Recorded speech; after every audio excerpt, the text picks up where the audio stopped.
Okay, so this is John Company. Yeah, if you backed it on Kickstarter, it should be coming, like soon. You might even have a shipping notice. I have already signed one board that someone brought that they arrived, yesterday basically. And Uli has just completed the translation of the game, so there will be a German localization of this, hopefully sometime next year. It's all in place. And I think what we're going to do is I'm just going to teach you how to play, and we're going to play some John Company, and at some point we'll defer to the crowd about certain actions, and if there's a parliament session, you guys can jeer and cheer, whatever. And we'll just see how far we get. Okay, so John Company. John Company is a game about the British East India Company over the course of the long 18th century, which is a fancy way of saying that it starts in the early 1700s and goes into the early to mid 1900s. In this game, players control families of these little family members right here, and those families are down and out. They're on the margins of English society, and they are going to enlist themselves in the company and use the company as a vehicle to elevate themselves in society. Now, that's going to mean, one, making a lot of money, but two, and this is the trickier part, figuring out ways to turn that money into respectability. So that happens a few different ways in the game. One of the most common ways is that your family members are going to come and they're going to work for the company and they're going to sit on that row. And as they move into the company, they might get promoted and move up that little ribbon to higher and higher positions. And then at some point, they're going to get sick and tired and decide to retire. And at that moment, you will spend capital to turn their reputation, to turn their the prestige of their job into an actual estate. And so that's the way that you get victory points in this game. So for example, this chairman right here might come to retire and settle into this beautiful restored castle. That's going to cost $14, 14 pounds I should say. It has an upkeep of 3 pounds, and then it has 8 victory points. Now that means that you don't fully control when you are going to score your victory points. And if it's your time to score victory points, that's a great time to borrow and beg for cash from other players. And you have to watch out who you're borrowing money from, but that's an important part of the game too. Okay, so that's the big overview. Now mechanically what we're looking at here is a business game, but it's a business game where there's only one business and it's controlled collectively by all of the players. Okay, so we're playing sort of a semi-cooperative game, but one where there's only one winner. Now, the way I like to teach this game is kind of do what I just did. I give kind of a broad thematic overview, and now we're actually going to start playing. And the game is actually designed to teach itself over the course of play. And so the way that works is I'll just do a few overviews of the components. So we have all these family members right here. You have some capital here, just some cash. These are an add-on, these metal coins. The punch board coins are very nice too, but these are for the people who bought the extras. We have 1s, 2s, 5s, and 10s. You almost never see these, so we wanted to make it really special when you were holding onto a 10, these big thick boys. Okay, then on the board, the main thing to note are these two, Drew. So I have a disagreement with Drew about how to do these pawns. And then could you swap this silver pawn with this black pawn? Excellent. Drew and I argue about the best way to do this. So you'll see 3 red pawns. Those 3 red pawns could correspond to the East India Company. The company is has a standing. Right now it's in pretty good standing. It has a debt track. Right now it doesn't have any debt, which is great. And then it has a little balance that needs allocated with this one right here. Now, you'll notice on the company's standing track that there is a black F on the bottom of that track. Now, that is the company in very bad standing. And the game can end in 2 ways. So one of them is if you get to the predetermined end of the game, which is either turn 5 or turn 7 or turn 8, depending on the scenario, the game will end. The other way the game ends is if the company collapses. And that happens when that top red marker gets to the failure position. If that happens, the game is over, and people are furious at you. You're going to lose points depending on the court of directors, and in fact, the fickle British public, as we're seeing right now, is going to blame someone. Maybe they could find the court of directors blameless, maybe they'll blame Parliament, they could blame the British despots in India, and so you're going to randomly lose more points based on kind of how badly you were screwing up. So you generally don't want the company to fail unless you're really ahead of the pack. If you're really ahead of the pack, go for it. Okay, so now right here on the middle of the board, we have the London season display. Every turn when you take retirements, the player who spent the most money on retirements, they're going to get first pick at those cards. Now out there, we've got 2 spouses. Spouses are a great way to burnish your reputation, but every spouse comes with a restriction. So for example, here's Lord Highgate. Lord Highgate's worth 3 points. He's going to give you a discount of $2 on all of your future point buying. But the thing about Lord Highgate is he's not a cheapskate. So for the rest of the game, you can't retire any of the cheap retirements. He forbids it. He'd never have you do it. So the spouses always have a very important restriction that will come into your family. Now, before we start playing and teaching, you should all know about negotiation. Basically, anything you have that isn't a living human, you can trade, all right? So the fact that you happen to be chairman or you happen to be director of trade, you can't change that. You can't trade away your nephew, even if it might be tempting.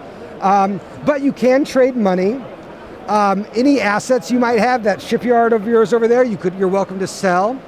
In addition, everybody has a little stack of these contracts. For example, I could say, look, I don't have any money right now, but later on I'll give you up to £2. And if you say yes, it's your job to cash that in. If we get into the game and you don't cash that in, sorry, you've lost your chance. And you have 5 of these little promises. These are called promise cards.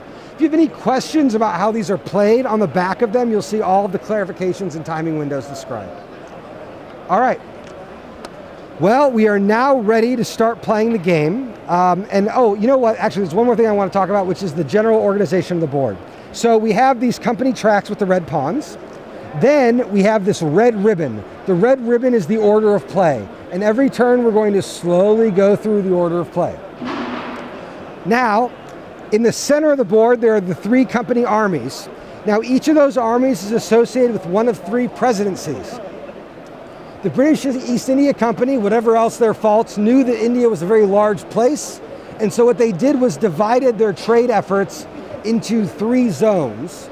Each of those zones maintained its own private army and also had its own trade functions. So we have the presidency of Bombay, the presidency of Madras, and the presidency of Bengal. And so if you find yourself in control of one of those presidencies, what that means is that you are going to be kind of in charge of ordering the armies around, making sure that people are trading. You also have some opportunities to generate some graft, all that kind of stuff. All right, and then we go through the ribbon to the end of the phase. At the end of the turn, we advance this pawn right here, and then we're ready for the next turn. All right, so let's get started. The very first turn starts with the family phase. We skip the London season phase because the London season phase is where we do our retirements. So it's no fun to start with retirement, so we skip it at the first turn, and we go to the family phase. Now in the family phase, the player who's the chairman, that's you get to take 1 family action.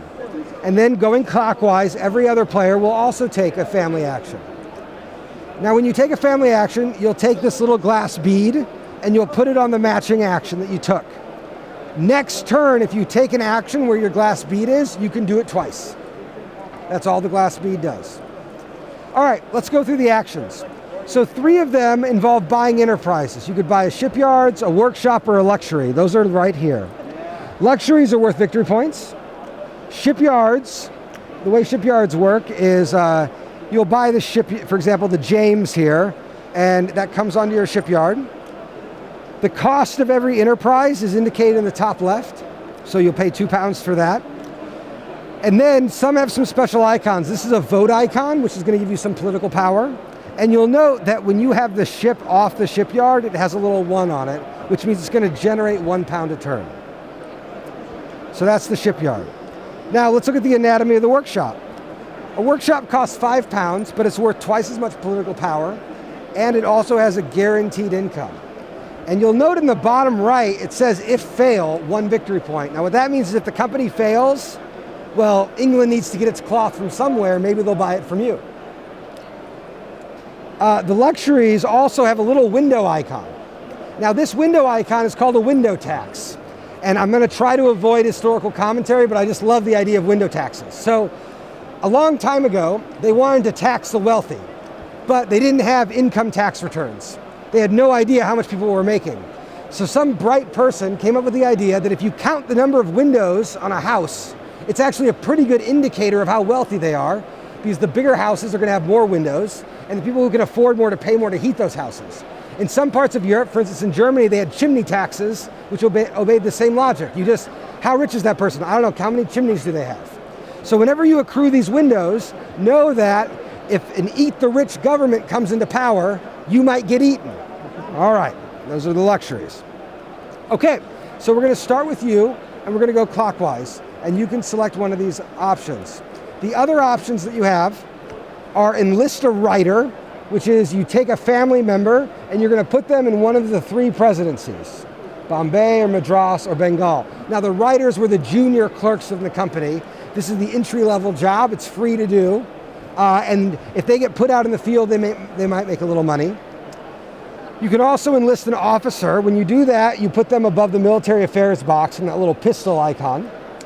The military affairs, to be an officer in the company is to live a life that is a little dangerous, but you might find a pile of gems, which would be a useful thing. And then finally, you can seek a share. Above the court of directors, we have a little share market with slots on 2, 3, 3, 4, and 5 pounds. That's an auction for the next share, and the highest number is going to become a share if there's company debt. Right now, the company has no debt, so it won't be issuing any new shares. All right, those are the 6 actions, and we'll go around, and you can just pick one. At the start of the game, there are no bad actions. Just know that you are changing your negotiation position for the rest of the game. So what would you like to do? I think I will enlist an officer. All right, excellent. All right, go ahead. All right, buy a shipyard. Here's the James, it costs £2, and you'll put that right on here. Oh yeah, I'll play banker here for you in a second. Now the thing about these ships is that a shipyard, it really took 2. Building a ship was expensive, but it was about as expensive as fitting a ship. So that is currently an unfit ship. We basically need someone to pay for the sails and rope and provision it, which we'll be doing a little later. All right, for you, sir. All right, an officer, go ahead and put it in. They're off to military school at Addiscombe. We'll see how they do. Buy a shipyard. Let's just do it. Just do it. Just buy a shipyard. All right, what do we see here? I'll give you the Indefatigable. Yes, I want to. All right, this is, for those of you who know Horatio Hornblower, this is his ship. The Indy. All right. Excellent.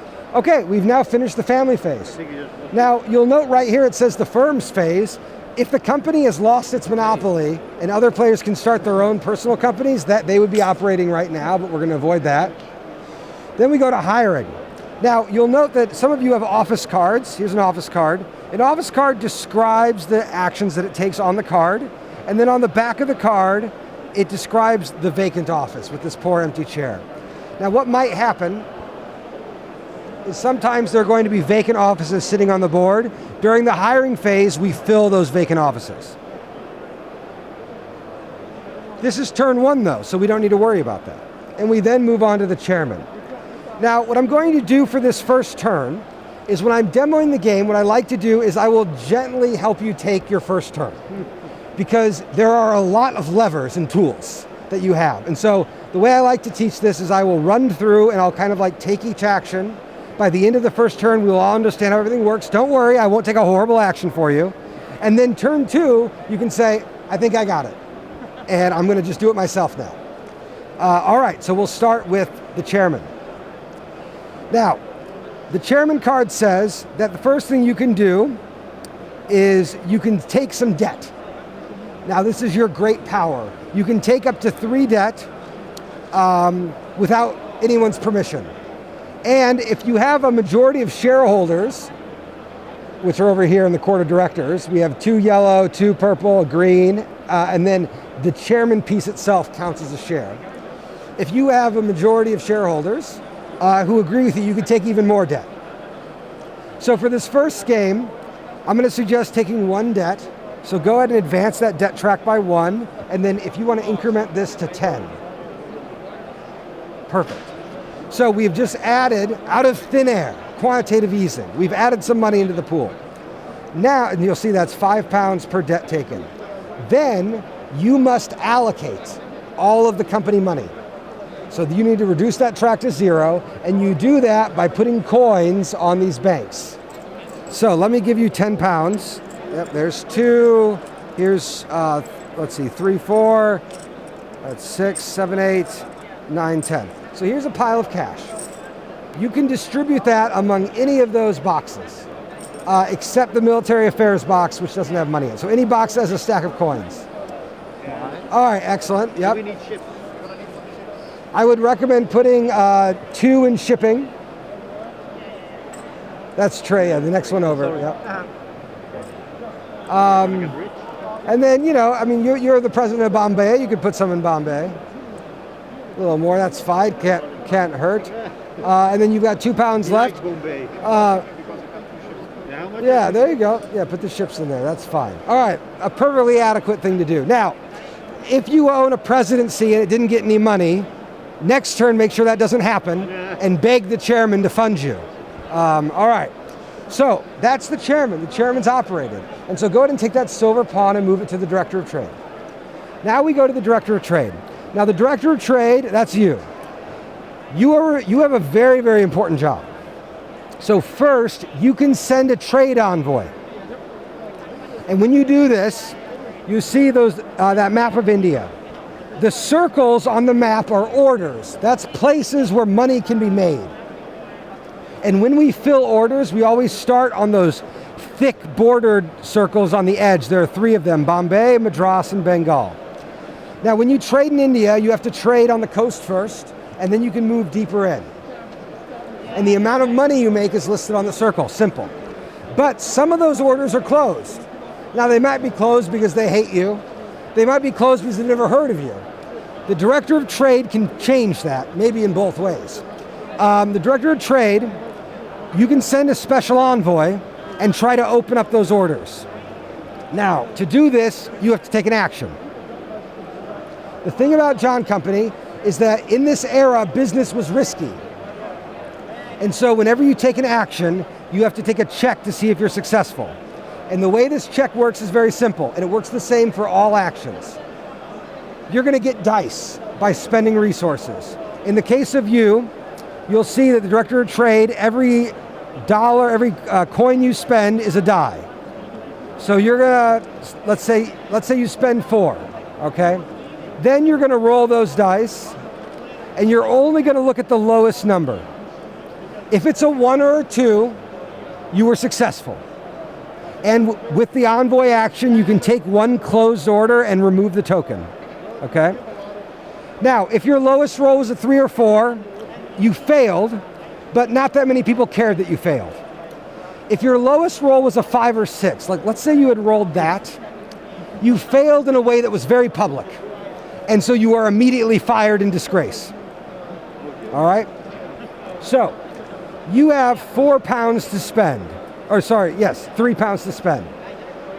Would you like to spend them, and what would you like to open? Yeah, so you're the president of Madras, so opening that order in south of Madras is a good idea. Now, you might ask yourself, how likely am I to roll 1 or 2 dice on 1 or 2 on 3 dice? That's a great question because the probabilities are actually a little funny, but don't worry, I've already worked them out. They're on that little chart. So with 3, it's a 70% chance of success. Seems reasonable. All right, so spend £3 from that treasury. Yep, it goes in the bank. And then roll those. You're successful, very good. All right, go ahead and remove that closed order south of Madras, very good. And we can just put that there, excellent. Okay, and now the second thing the director of trade does is you get 3 transfers. Each transfer can be a writer or a ship, which can move from any presidency to any other presidency. And now what I'd like you to do is to take that ship in the Western Sea and move it to the Southern Sea. And then that's good for now. You could be a little more aggressive later, but know that you can make 3 shifts. Okay. Yeah, that's fine for now. So that's the Director of Trade. Now could you advance that silver pawn to shipping? Okay, shipping. How much money do you have? 7. Okay. Now the thing about being in charge of shipping is this is a very low job in the company. So you are actually compelled to spend almost all your money. You can only hold up to 2 pounds between turns. And you can spend them on ships. There are 3 different types of things that ships that you can fit. You could spend 2 pounds to buy an extra ship. Now this is a extremely bad deal, sort of. This is a lucrative short-term lease from a third-party shipper. So you could spend 2 pounds to get one of these. You could spend 3 pounds to fit a player-owned ship. And whenever you fit a ship, you will assign them to any sea zone of your choice. Now, if all the ships are fit, so if you fit your ship here and his ship there, you have the option then of spending 5 pounds to build a company ship. Now these extra ships, they go away at the end of the turn. Company ships will remain for the rest of the game. They can't be destroyed. And this just represents a ship that was probably built locally in India, the company made. If it breaks, the company will fix it. These are by far the best deals in the game, but have the lowest opportunity for graft. So there are other problems with them, is another way of saying that. So you may go ahead and decide which ships you're going to fit. And the money goes to the player who ships it. To the bank. Yeah, it goes to the rope makers and the provisioners. Okay. So if I fit my own ship, Yep. I can put it. And then you're president of Bengal, so you'll want to send that to the Bay of Bengal, which is the eastern zone, yes. And now you've still got 5, so you can choose. I mean, you could buy 2 extra ships, or you could make a friend. Might be a useful thing to have a friend early on. Yeah, so maybe one of those little blue cards would be a nice thing, like the Yes. right? I'll give you a good example of one. You should give him your consent for nepotism, which I'll explain later. But it's probably the lowest value promise. You can have some nepotism. There you go, Yeah. later on. And then that will cost another 3. And now that last 2 you could hold on to. Oh, 1. Well, then you definitely have to hold on to it. All right. And then that ship, you get to choose where it goes, but you'll want to put it in your presidency, almost certainly. Which is the east. Yep. Okay. So advance the silver pawn onto the military affairs. And that's, who's military? You are military affairs. All right. First thing that happens is you get to do transfers. You're like the Director of Trade, except you work with the armies. So currently the armies each have a regiment, 1 regiment. And if you want, you can move up to 3 armies. So you're not president of anything. So right now, you should shift all of the armies into Madras. Yes, for sake of example. All right, don't worry. I gave you an army. You know what? Actually, put them in Bombay. Bombay's better. You've gotten enough. You've gotten enough. Okay. Now you have 2 fresh recruits down there at Addiscombe, and you can put them wherever you want. You want to go to Madras? Oh yeah, there you go. Okay, move them to Madras. I'll give you mine to give them here. They get my nepotism just to keep them here. And maybe the same deal as he does. We're not doing anything. We're not doing anything. But they need to go somewhere. So 1-1. 1-1. Yeah, 1-1. Oh yeah. No. Here's the deal. You should take, for his promise, put both of those people in Madras. Don't worry, Bombay can still get the armies. Okay. So everybody can win here. It will be fine. It'll be fine. Okay, so now Unless the die. advance the silver pawn to the first presidency. Now, the presidencies are by far the most complicated part of the game. This is where a lot of the action happens. Thankfully, all 3 behave the same way. So I'm going to spend a lot of time talking about how the presidency works, and then we'll be able to go through all 3 in pretty short order. So the first thing about a presidency is, and I'm going to refer to this card here, presidents decide the order of operations. So a presidency includes the president, who's responsible for the kind of high-level stuff, and then the presidency also includes a commander, and you'll note that the commanders are in the army boxes on the left. Yep. So in Madras, the commander is also yellow. Okay. The president decides the order of operations, so they know who operates and when, so that they can decide, I want the commander to go first, or no, I want to go first here. And then there may later be other offices inside the presidency that the president will decide. We'll talk about commanders in a second. First, let's talk about how trading works. So trading is also risky, so it involves the rolling of dice. Every coin you spend is going to give you a die. All right. Then you have to decide the size of the trade. Every region outside of the home region is going to cost a die. So for example, in Madras, if you wanted to trade in Madras and Mysore, which is across the river there, that would cost 1 die. So if I spend £3 to get 3 dice, and then I want to cross the river, I have to lower my roll by 1 die. Then you make the roll. And I'll say I was successful, for sake of example. So, if you're successful, you can fill orders equal to the number of ships. All right? So the number of ships, number of orders. For every order you can fill, you will first put writers on the orders. Okay? And then you will increase the company balance by the amount listed. If you're out of writers, you can still fill orders, but we'll use these little generic writers. Does that make sense? Very good. Do I spend this money or my money? You spend that money. This is yours.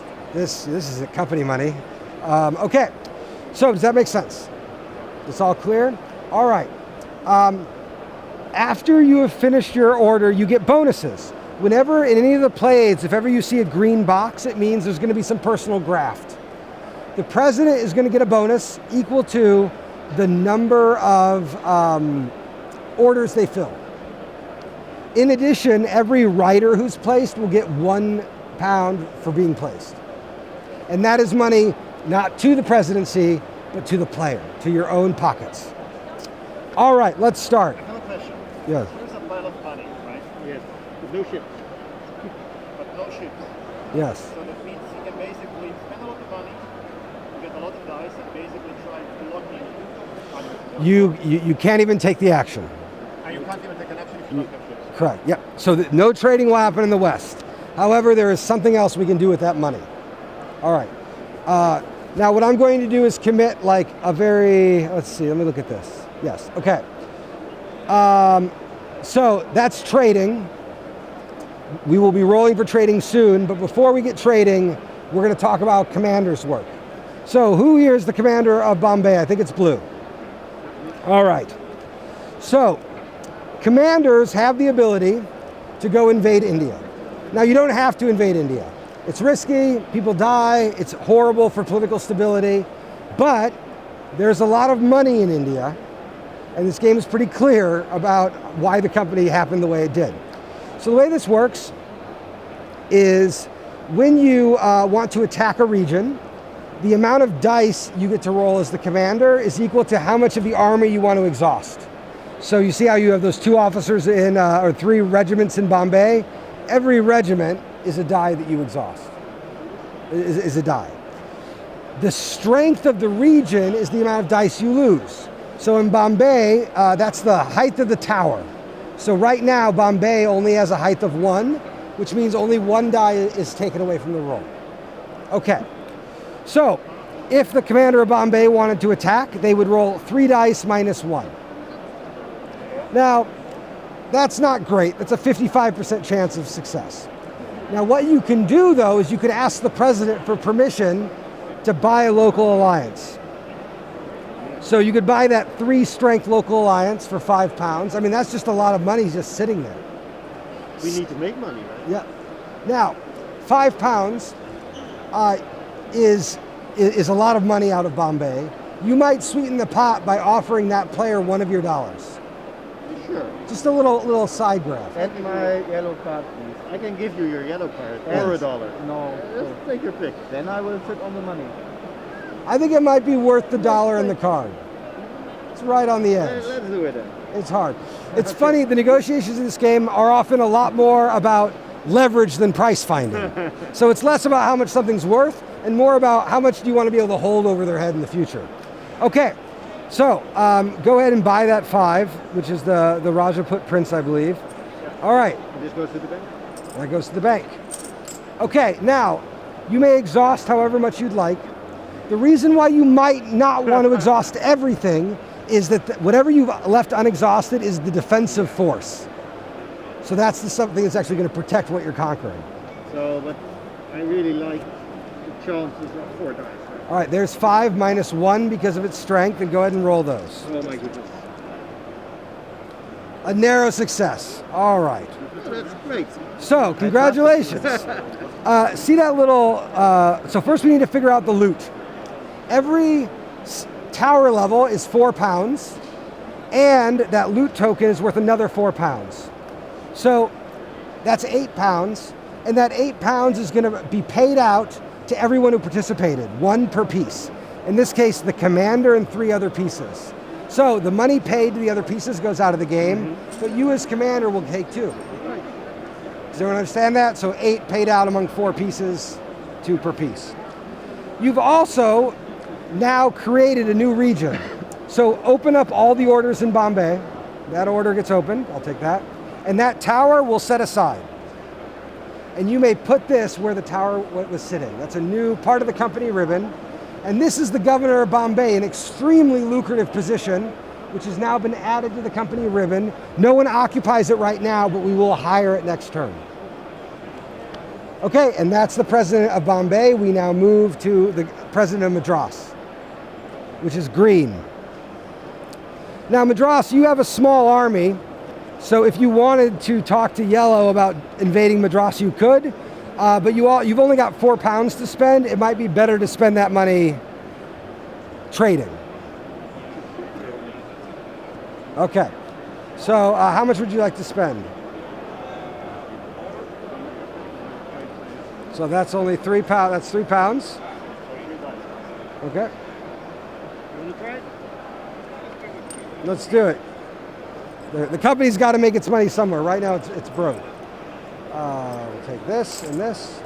And then this little token we will put inside the presidency of Bombay box, just to show that that's owned by it. Okay, go ahead and roll your 3 dice, and let's see if you get lucky. Nothing. You didn't quite get fired, which is nice, but nothing happens, right? No revenue was generated. Now we go to the governor of Bengal. Okay, governor of Bengal. Yes. Now you have 3 ships, which means if you wanted to go into Madras,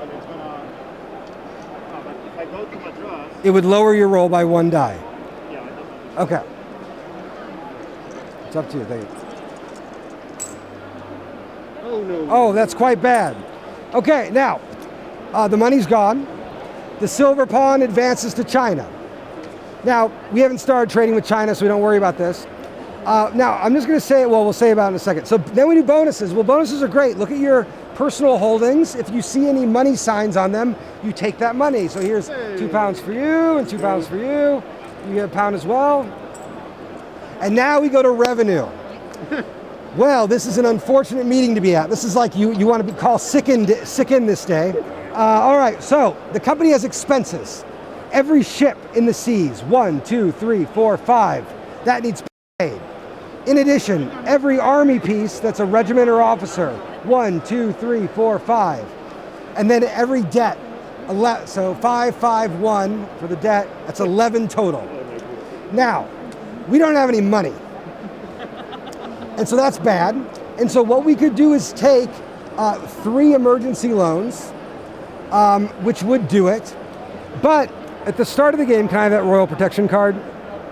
The start of the game, we have Royal Protection. And this is a get out of jail free card, which the chairman, you can choose to go talk to the Queen or King at this point. Well, it'd be Queen Anne, that we'd be talking to, you could go talk to Queen Anne and beg her for a bailout. This is a good idea. We screwed up, everything's wrong, sorry madame, we're gonna spend this. Wouldn't do that. What would happen? No, it wouldn't be the end of the game, but our standing would suffer, and our standing is going to suffer, but not quite as bad. Even if we did not invoke this, the game would not be over. We would just go into the next turn really weak. But if we invoke this, we can just stay alive a little longer. So, royal protection is spent. All this says is that basically we ignore our emergency loans. So now, right here, we check our company expectations. So first, we look at how many emergency loans were taken. None, we're good. Then, did we pay out less dividends than our standing value? That's true, so we go left to the 1. And then if we had paid out more than our standing, we would go up. That didn't happen. And then for every region that revolts in India, we lose a standing. And that compounds. So the first region hits you once, the second region will hit you for 2, etc. So there's no threat of failure.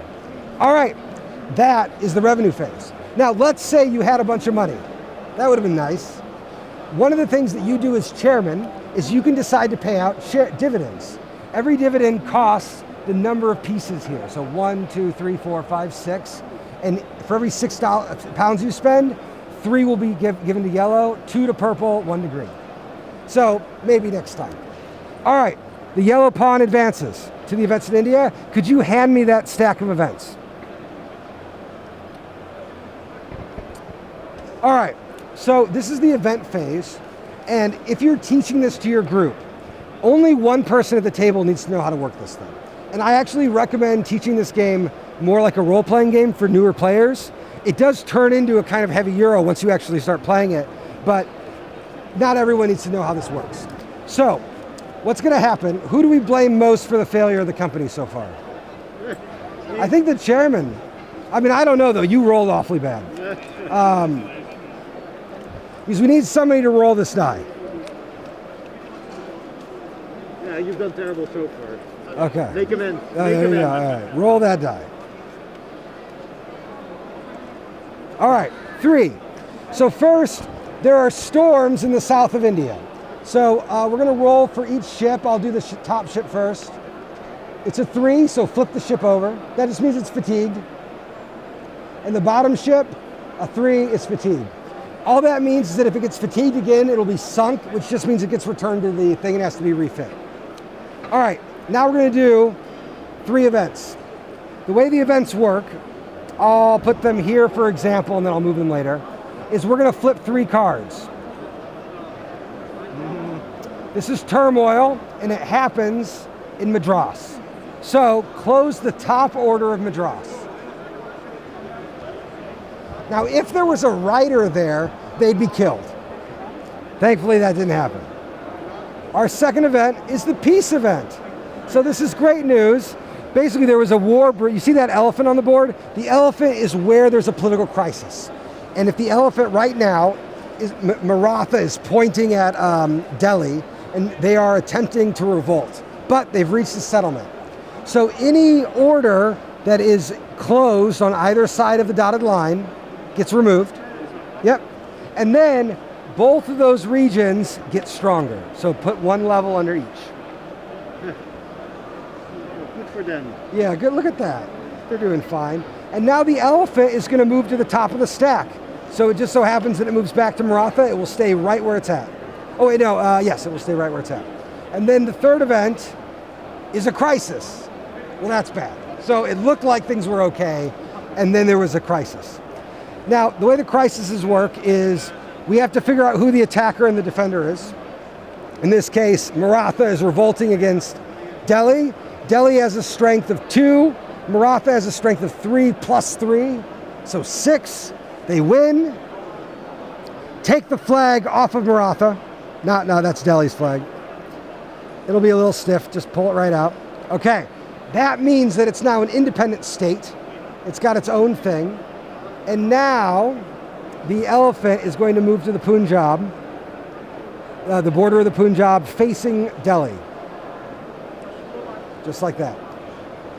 Basically what happened is Maratha threw off the yoke of the old Mughal Empire, and now Delhi, which is, Punjab, which is the last dependent state of the Mughal Empire, is also thinking about piecing out.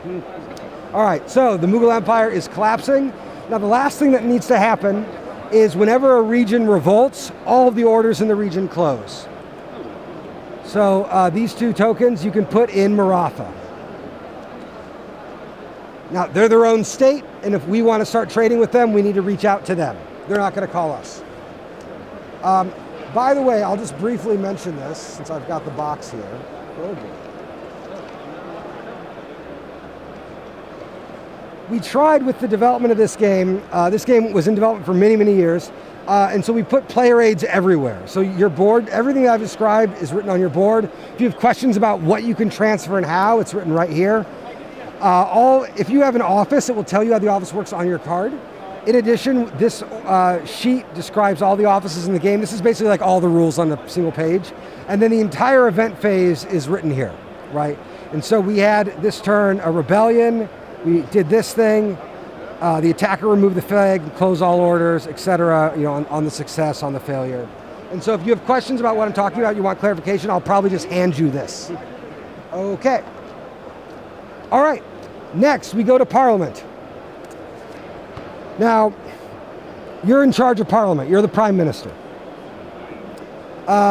Could you hand me that deck of green-backed cards right there? Yes. Okay. Now, I'm only going to hold this for a little bit because this is your thing to play with. These are the laws. Now, what we need to know about this is one player is always the Prime Minister.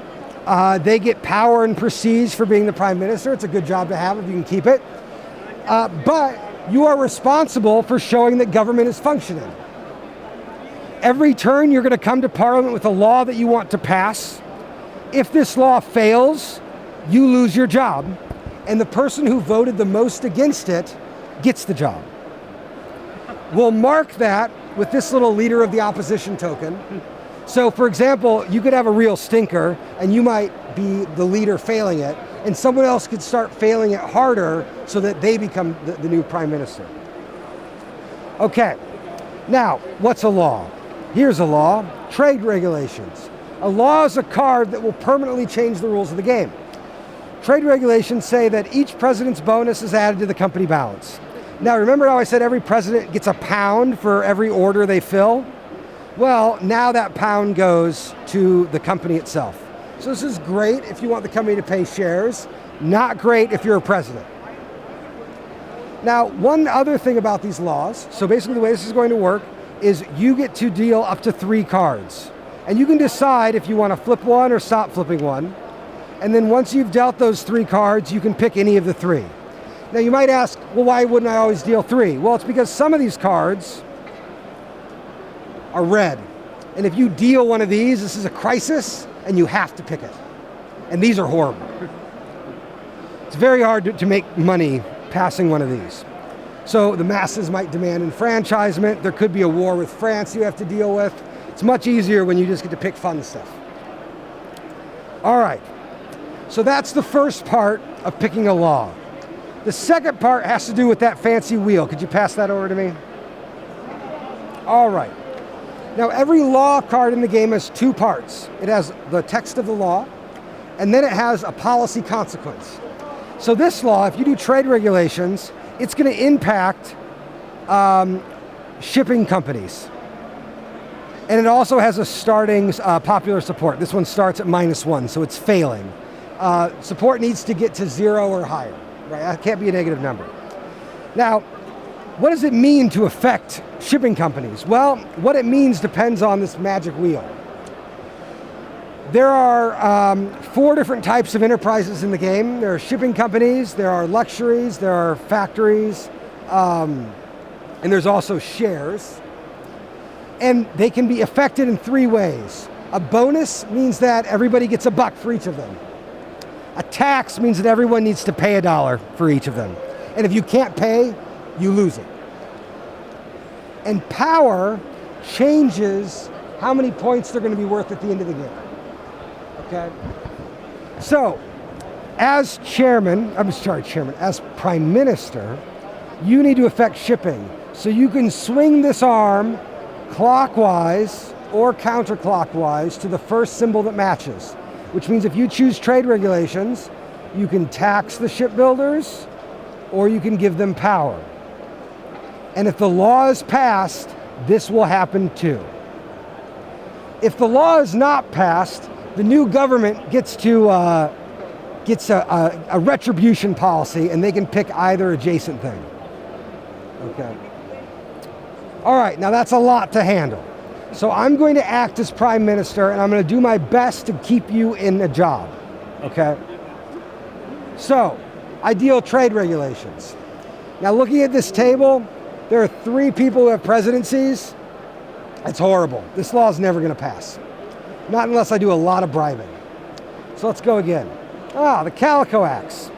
Now the Calico Acts are interesting. When passed, everybody who has a manufacturing, anybody who has a factory, they're going to get a bonus of £2. That's nice. In the future though, we now have an extra action. After you take your action, if you want to buy a workshop, you just can't. So that's not bad. However, there's one more important part about the Calico Acts, which is it lowers the company's revenue for trades. This was a very aggressive tariff on Indian products. So I don't know about the Calico Acts. Neither of these look great. I'm going to shuffle this so I don't know what I'm going to pick. All right. Army spending. This one's very simple. 2 regiments in every army. That's great. And also, now there's an extra action for officers. Now, of course, and anyone's welcome to take the chair. That's how you get a chair. Okay. Somebody needs to retire, right? Yep. Okay. So, army spending, you get as an extra action. Everybody can get officers. That's great. And also 2 officers in every regiment. Now, normally I take a straw poll. We do focus groups, but we're just going to go ahead and pick army spending. Okay. These 2 go in a discard pile. This is our law. Now, unfortunately, someone has to pay for this law. It comes with a tax. And I could tax the shippers, or I could tax the shareholders. Yeah, so that's going to be tricky, isn't it? And I'm okay.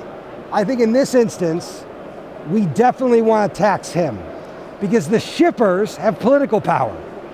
And so as long as the shippers, you now own some shipping companies, as long as the shippers are okay, we can tax the shareholders, okay? So I'm going to select this. The law starts at a -4. Okay, so put it on the 4, yep, good. Now voting commences, and you start with voting. And the way voting works is if you have cards with political power, you can tap them as a vote. You can also spend some money. Every pound you spend is a vote. And we're going to go around the table once, and it's going to get back to you as Prime Minister. And if you're happy with the result, you stop voting. If you're not happy with the result, call another session. Keep people voting. Make them stay late. But if nobody votes, then it's over. You can't just keep them there all night. All right, so go ahead, and I would say put in £2. £2 of your own money and tap that card, and then increment the voting 3. I'll take that. All right, you're in? No, we're going to thank the company, right? We do this. No, this is fine. This is fine. We'll be able to pay for it. Oh, sure. I mean, I will put 1 in. 1 in, there we go.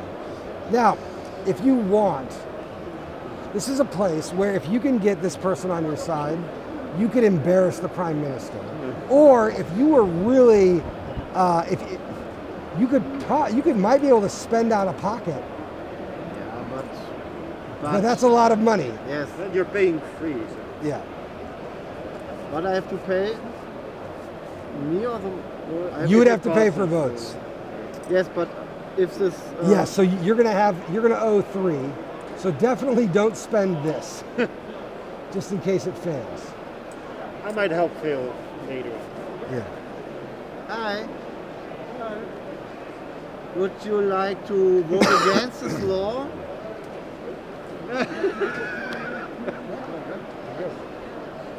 Could you be persuaded?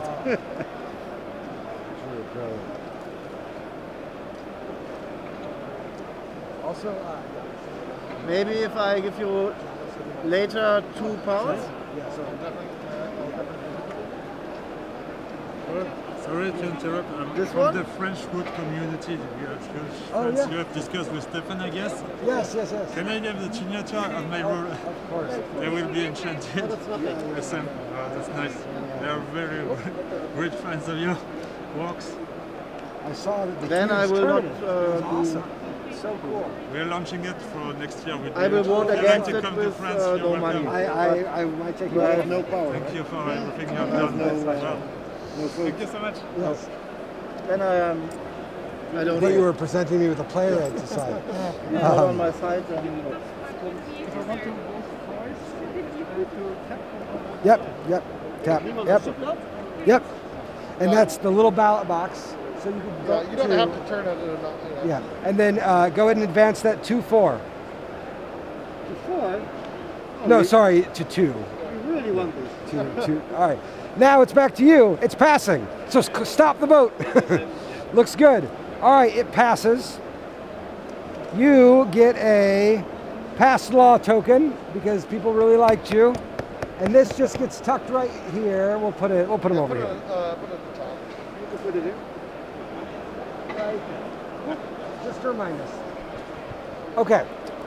So that, and then we of course add 2 regiments to every army. So there's 2.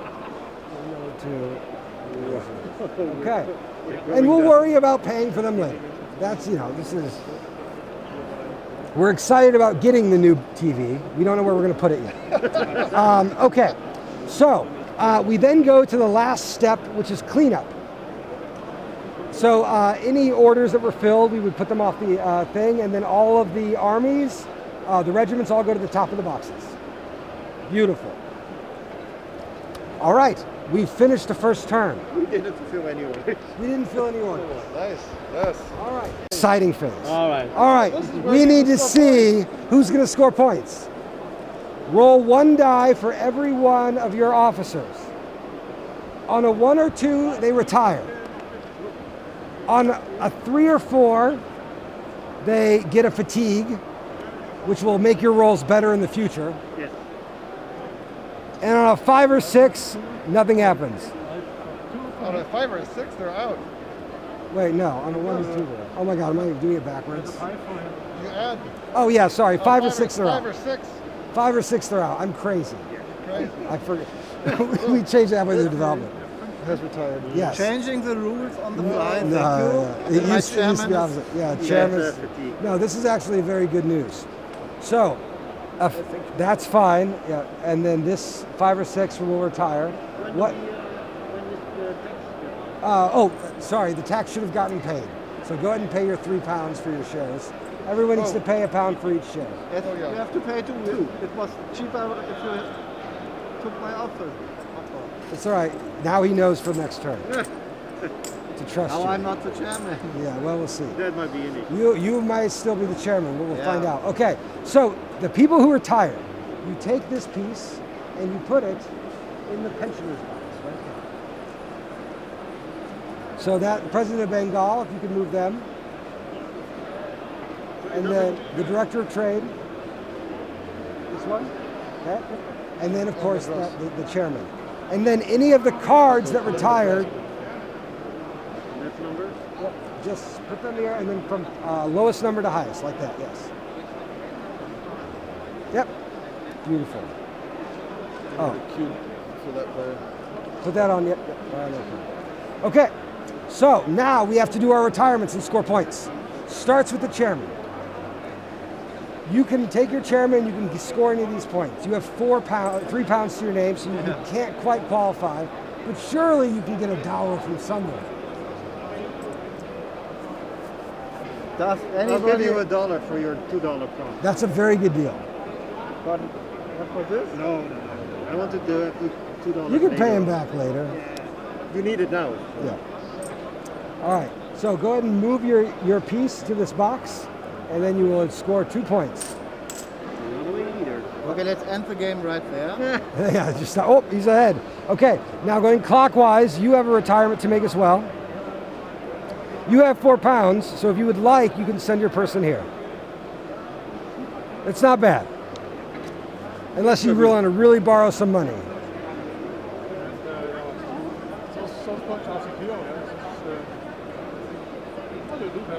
All right, yep. Go ahead and put them there, and then I'll take your money. Excellent. Okay. All right, and then lastly, you have no money. Well, he's got lots. I got money. So what's nice here? Take office holders bonus. Office holders bonus. I'll give you $2, then you can retire. Can't transfer that.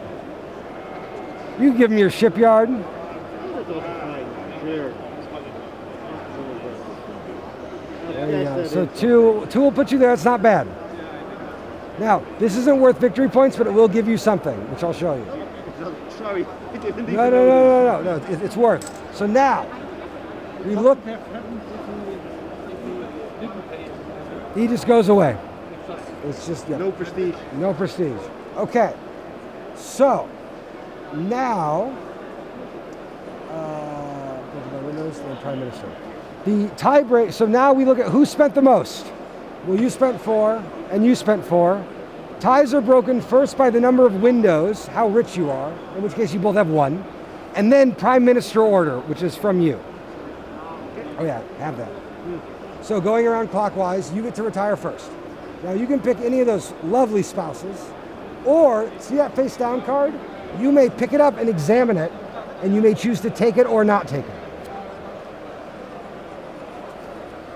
These cards are called blackmail cards. They're all very powerful, and if you use them or not use them, they'll be worth power at the end of the game.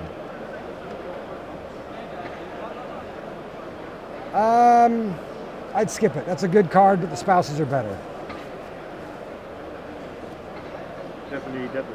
Yeah. So this guy, you can't own or seek shares, so you'd have to sell all of your shares to the other players. Not great. But it's going to give you a discount on retirements and 2 victory points. I think this one's a little bit better, but you're going to be a bit of a high roller. Yeah. Okay, so you take that spouse, marry Lord Highgate, into your family, 3 more points. Okay, now it comes to you. You may examine that black card and decide if you want it. And you can either take the black card or you can take Suddenly. If you don't want to take... That's the same program. Yes. Yeah. And see, this might be a moment for you to buy a lot of shares. If he wants the spouse, then I can buy the shares. From him. For whatever they agree on. I don't have that much faith in the company. Well, and that's the thing. If you think the company's going to fail, you don't want to buy these shares, because the shares are worth 1 point if the company succeeds, or minus 1 point if it fails. After that, the phase ends? After that? Yes. All right. I told you we were close. So we cut that. Yes. All right. Great. Hey. Have a good play.